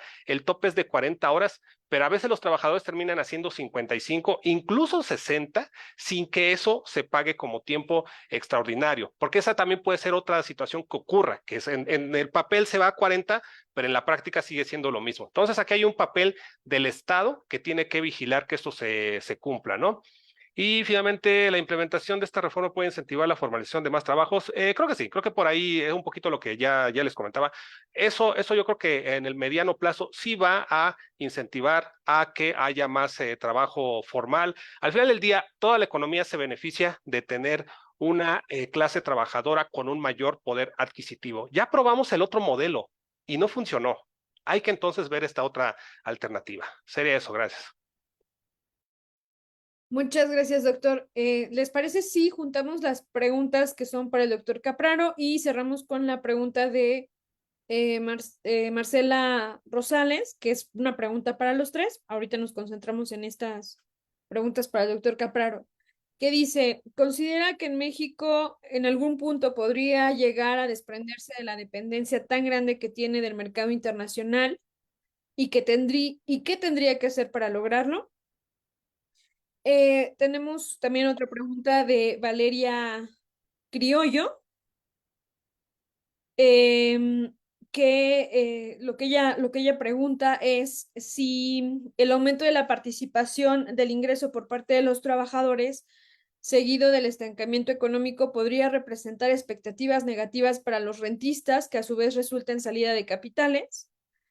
Y por su parte, Iván García pregunta acerca de cuando sí, acerca de cuando hablaron del mecanismo de transmisión, sobre su debilidad y de qué forma se mide si es débil o fuerte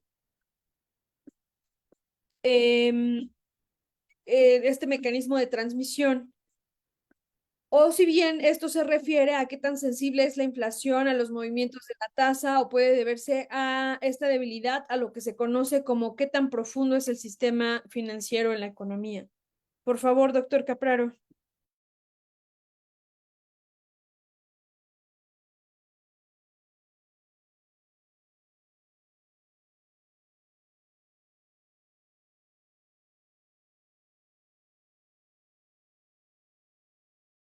Doctor, tenemos apagado tu micro.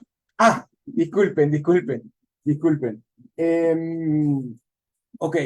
Ahí está publicando la pantalla, Sí, sí, tu Santiago, pantalla Santiago. estás está publicando la abierta. pantalla.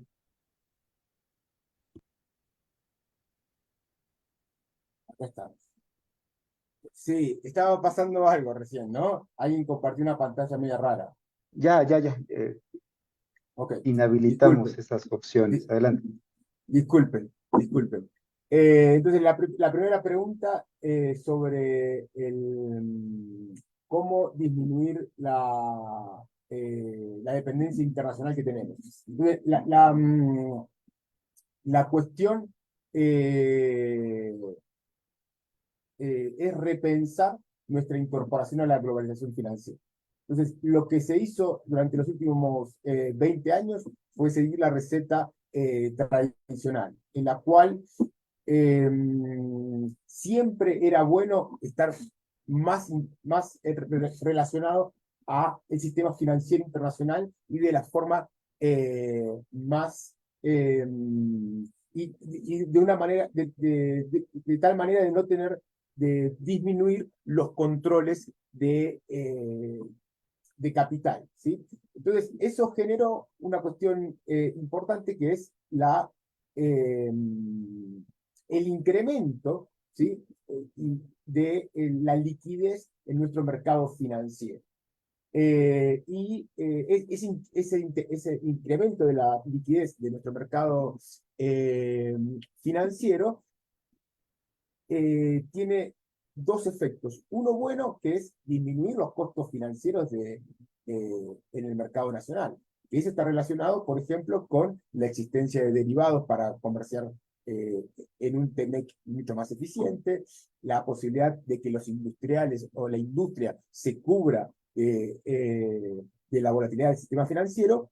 Y el segundo, el aspecto negativo es que eso genera el desarrollo del sistema financiero o el incremento de la importancia del sistema financiero, no genera mayor dependencia. Entonces, lo que hay que hacer, y acá está la cuestión en la que uno puede decir que la política, la política macroeconómica en general, pero la política económica en términos generales es más un arte que una ciencia.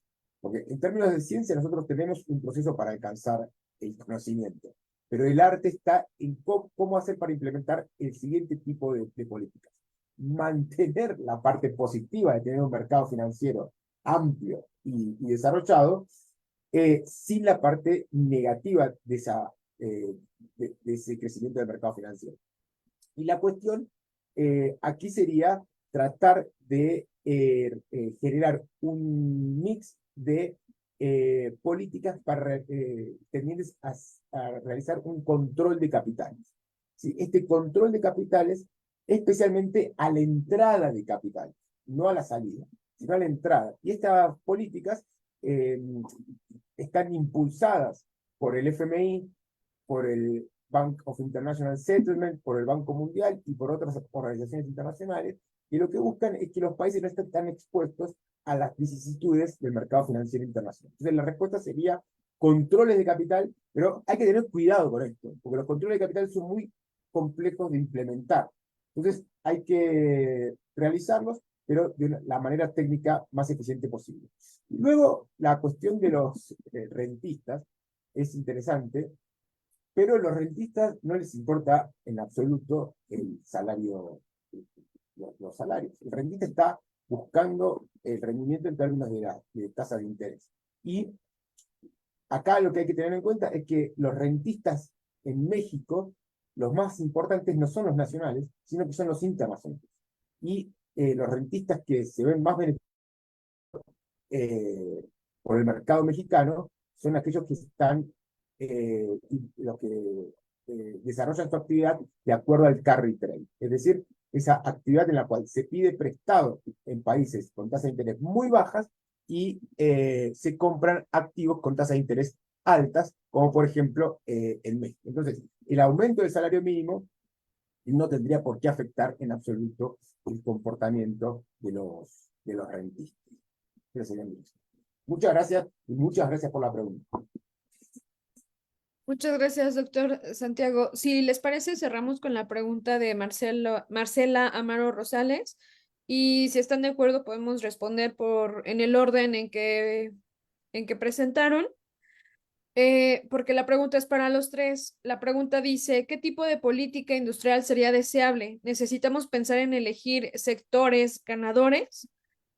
También pregunta si existe un nivel mínimo de inversión pública al que se deba llegar para que tenga efectos más visibles. ¿Cuál sería la variable más relevante para aumentar la productividad? Sí, muchas gracias.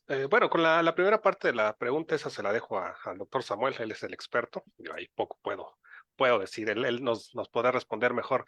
Después, con el nivel mínimo, pues bueno, ahí se han hecho distintas estimaciones sobre cuánto debería de ser eso, y algunas de las estimaciones que sugieren es que por lo menos deberíamos de estar, y ahí por lo menos en un 5% del producto, ¿no? Al final del día hemos visto que con un poco que se reactivó, porque este gobierno pues lo reactivó muy poquitito, pero con esas gotas que dejó salir ya generó un efecto. Entonces, ahí necesitamos pues ir generando esta regulación para efectos de que se den esos vínculos entre la inversión pública y la inversión privada. Ya no lo hacían saber en su momento el propio Kalecki, el propio Keynes, cuando la economía no está funcionando, es el Estado el encargado de hacer que funcione, ¿no? Y en esos momentos es cuando la inversión pública debe tener una mayor participación. En otros momentos donde la inversión privada pues tenga una mayor dinámica, quizás se pueda detener un poco la inversión pública, pero pues siempre se tiene que estar monitoreando para determinar en qué momento tiene que abrirse la llave, ¿no? Pero definitivamente llevarla a niveles en los que estamos ahora no ayudaría bajo ninguna circunstancia, ni en un tema expansivo, ni en un tema recesivo, ¿no? Después, la variable más relevante para aumentar la productividad, a mi modo de ver, es la demanda. Si hay demanda, van a tener incentivos las empresas para aumentar la productividad. Las empresas van a tener incentivos para invertir en maquinaria y equipo, en tecnología, para mandar a capacitar a sus trabajadores. No les ayuda a las empresas tener trabajadores muy productivos si ese resultado va a quedar acumulado en los almacenes. Va a haber mucho stock y no se va a vender. Al contrario, eso en un siguiente periodo podría desincentivar la inversión. Entonces, en este momento, enfocarse solamente a crecer la productividad me parece que no sería lo adecuado. Creo que lo primordial está en fortalecer a la demanda y fortaleciendo la demanda, eso va a jalar otras variables, principalmente esta que es la productividad. Doctor Samuel. Sí, gracias. Buena tarde, Marcela. Agradecemos tus preguntas. No sé, retomando un comentario de Roberto, me parece que lo que hoy pasa en Chiapas, Oaxaca y Tabasco refleja la importancia que tiene la inversión pública como un factor del crecimiento, ¿no? O sea, observamos esta asociación positiva entre inversión pública, eh, reactivación del sector de la construcción y una zona que presenta variaciones promedio anual positivas desde 2018 y cómo la inversión extranjera directa reacciona a la dinámica de la inversión pública a través de proyectos en construcción, pero también, ¿verdad?, reactivando inversiones directas en industrias asociadas a las ventajas, ¿no?, comparativas del sur-sureste, ¿no? O sea, la industria de los alimentos y la industria del tabaco. Entonces, bueno, me parece que es el gran ejemplo, ¿verdad?, que tiene esta variable para contribuir al crecimiento, ¿verdad? Y a reducir la brecha que separa a las entidades federativas, ¿no? En términos de políticas industriales, ¿no? O sea, creo que la política industrial debe de estar enfocada en impactar, ¿no?, a la empresa como a partir de reducir el factor incertidumbre, a partir de elevar la rentabilidad y a partir de contribuir a generar procesos de aprendizaje, ¿no? Y particularmente estos cambios microeconómicos deben de impactar a las empresas de altos encadenamientos, a las empresas generadoras de empleo. Me parece que las compras públicas, ¿no?, son una herramienta muy poderosa eh, en la tarea de reducir el factor incertidumbre en la medida en que garantizan demanda a las empresas de menor tamaño. Ya hicimos referencia a la inversión pública y a la importancia del crédito preferencial, ¿no? Como observamos, o sea, los 3 decretos que presenté en la exposición dan cuenta de el alcance y la orientación de la política pública. La política pública hoy está concentrada en generar incentivos para atraer inversión extranjera directa y hasta el momento no está preocupada por elevar su calidad, ¿no? ¿Qué se entiende por elevar calidad? Bueno, o sea, que estas inversiones generen encadenamientos, generen procesos de aprendizaje, de transferencia de conocimiento y de desempeño. Posiblemente este énfasis en políticas vinculadas a atraer inversiones eh, está localizado en el propio TEMEC, ¿no? O sea, si revisamos el capítulo inversión, da cuenta del carácter del trato nacional a los inversores en las partes.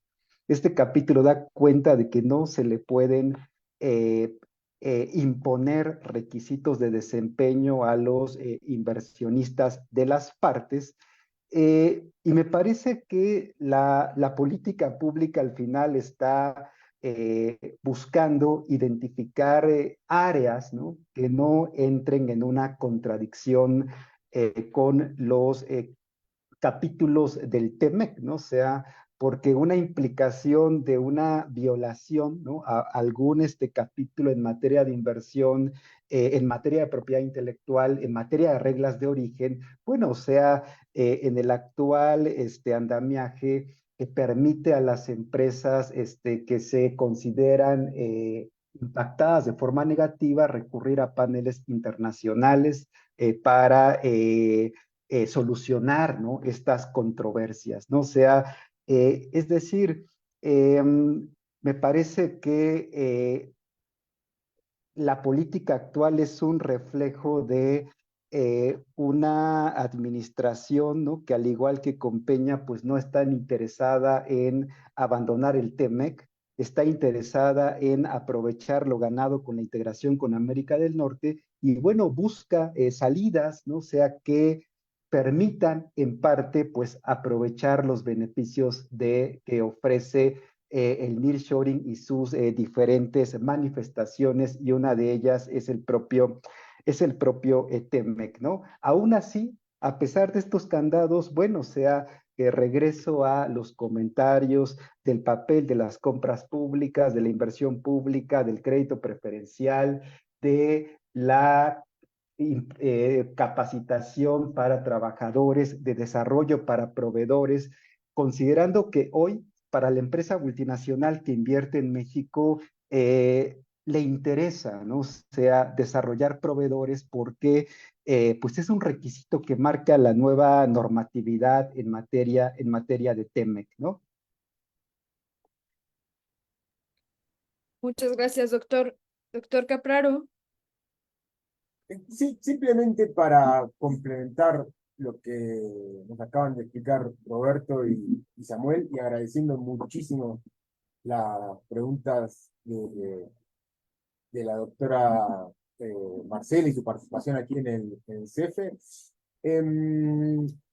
Yo creo que es fundamental eh, impulsar la inversión pública a niveles, como lo comentaba Roberto, del 5% por lo menos, pero para alcanzar esa inversión, yo creo que habría que poner en funcionamiento un conjunto de instituciones que no tenemos, que bueno, en los escritos nuestros lo hemos llamado las agencias fiscales, ¿sí?, que generen confianza entre el sector público, el sector privado y claramente la academia, para el impulso de este tipo de incrementos en el gasto, porque son importantes. Entonces, para mí deberíamos generar este tipo de instituciones, de agencias fiscales,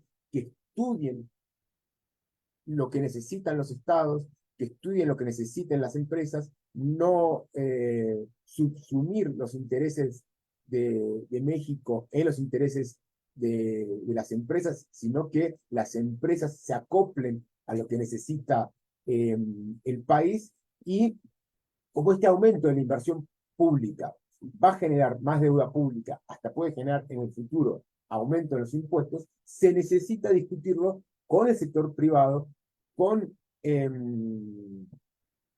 con, eh, con la academia, y también en estas agencias fiscales debe participar, por ejemplo, el Banco de México, porque es el nexo entre el Estado y el sector financiero. Por lo tanto, si hay que generar confianza, si hay que generar coordinación de las políticas públicas y del sector privado, hay que generar nuevas instituciones en las cuales no, se puedan acordar estos acuerdos estratégicos, ya sea para elegir las empresas, que darle beneficios a las empresas tenga un correlato en términos de beneficios para el país, o elegir directamente sectores, y que los sectores el sector que se vea beneficiado por reducciones de impuestos, por subsidios, por obras públicas eh,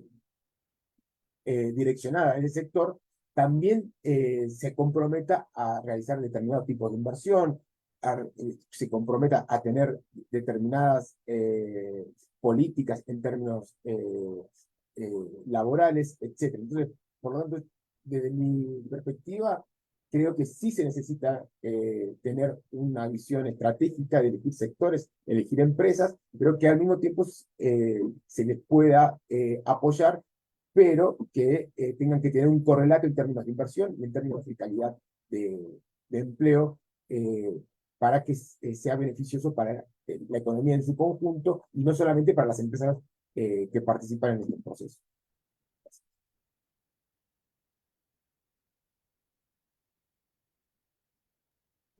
Bueno, pues creo que podemos cerrar la sesión ya del año de este seminario de coyuntura y estructura económica organizado bajo el marco del PAPIME que se ha mencionado anteriormente por la Facultad de Economía. Agradecerles a todos su presencia y por supuesto invitarlos a la sesión que venga para el próximo año, que será la presentación del libro Formulación y Evaluación de Proyectos, un manual con enfoque de demanda. Este todavía es una fecha por definir, pero será en febrero, ¿no? Entonces, pendientes de redes sociales para que puedan acompañarnos. Muchas gracias, buenas tardes.